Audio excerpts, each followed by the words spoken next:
पूरे भारत में श्रद्धा और हर्षोल्लास के साथ माँ दुर्गा के अधिष्ठान और दशहरा का पावन पर्व मनाया जा रहा है।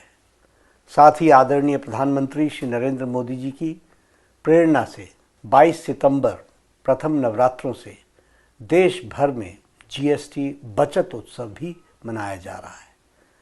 आम लोगों को दैनिक जरूरत की अधिकतर सामानों पर GST goods and services tax या तो ज़ीरो कर दिया गया है या काफ़ी कम कर दिया गया है। इससे आम लोगों को काफ़ी राहत मिली है। एक ओर देश भर में जीएसटी का बचत उत्सव की धूम है, तो दूसरी ओर हिमाचल प्रदेश के कांग्रेस सरकार जनता पर टैक्स का बोझ और बढ़ा रही है। हम सब जानते हैं कि हिमाचल प्रदेश बादल फटने, भूस्खलन और बाढ़ की प्राकृतिक आपदा से हुए भारी नुकसान से उबरने की कोशिश कर रहा है। आदरणीय प्रधानमंत्री श्री नरेंद्र मोदी जी की प्रेरणा से हिमाचल प्रदेश में घरों के निर्माण एवं इंफ्रास्ट्रक्चर के पुनर्निर्माण की ज़रूरतों को ध्यान में रखते हुए सीमेंट पर जीएसटी में छूट दी गई, जिससे सीमेंट के प्रति बोरी पर 30 रुपये तक का दाम कम हो गए थे, क्योंकि पहले सीमेंट पर 28% जीएसटी लगता था, जो अब घट करके 18% हो गया है। हालांकि इसका लाभ हिमाचल प्रदेश की जनता नहीं ले पाई, क्योंकि कांग्रेस की सरकार, हिमाचल प्रदेश की कांग्रेस सरकार ने सीमेंट का दाम कम करने के बजाय सीमेंट के दाम को बढ़ा दिया है। जो जनता के हक का लाभ था, जिसका लाभ जनता को मिलना चाहिए था, उसे लूटने में हिमाचल सरकार उसी दिन से लग गई है जिस दिन जीएसटी पर छूट दी गई थी। एंटी डंपिंग ड्यूटी के नाम पर सीमेंट की 50 किलो की बोरी पर हिमाचल सरकार अब 16 रुपये तक का टैक्स वसूल कर रही है। जब हिमाचल प्रदेश आपदा और आर्थिक तंगी से गुजर रहा है, तब आम लोगों को राहत देने के बजाय कांग्रेस सरकार अपनी तिजोरी भरने में लगी है। यह अनैतिक एवं असंवेदनशील है। दुर्भाग्य की बात यह है कि हिमाचल प्रदेश में बनने वाला सीमेंट जब पड़ोसी राज्यों में बिकता है तो सस्ता मिलता है, लेकिन हिमाचल प्रदेश में महंगी दरों में बेचा जा रहा है।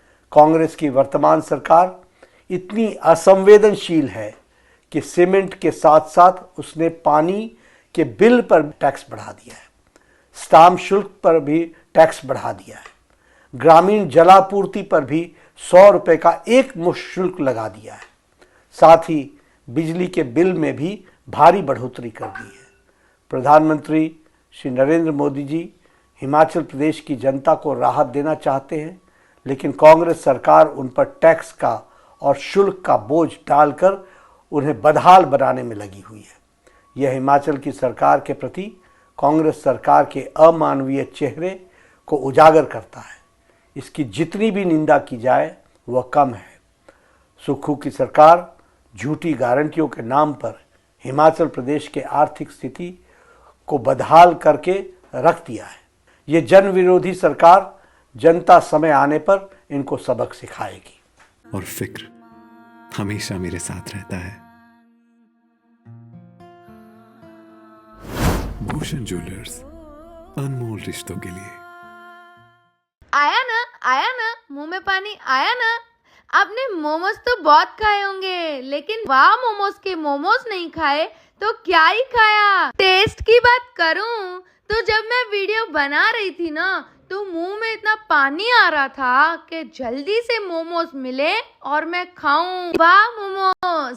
कालका शिमला हाईवे पर एक ऐसी जगह जहां का खाना और स्वीट्स दोनों ही आजकल काफी वायरल हो रहे हैं। नाम है विनायकम, जहां आपको full course meals, bake delights and 70 से भी ज्यादा स्वीट्स की वैरायटीज एक ही छत के नीचे मिलती है। हमने यहाँ ट्राई किया कढ़ाई पनीर और दाल मखनी। टेस्ट बिल्कुल लाजवाब था, perfectly spiced and rich in flavours. सच में इस टेस्ट को मैं कभी भूल नहीं सकता। खाने के बाद हमने ली रसमलाई और भाई सच कहूँ तो इतनी सॉफ्ट और क्रीमी थी कि बस खाते ही मुंह से बाहर निकल गया। आप भी यहाँ की रसमलाई एक बार जरूर ट्राई करना। और जब पता चला कि यहाँ 70 से भी ज्यादा स्वीट्स की वैरायटीज मिलती हैं तो कैसे ना ट्राई करते। हर स्वीट में अलग ही स्वाद था, एकदम फ्रेश एंड फ्लेवरफुल। यहाँ इंडिया के हर कोने से कारीगर बुलाए गए हैं ताकि हर स्टेट की स्पेशलिटी आपको यहाँ मिल सके।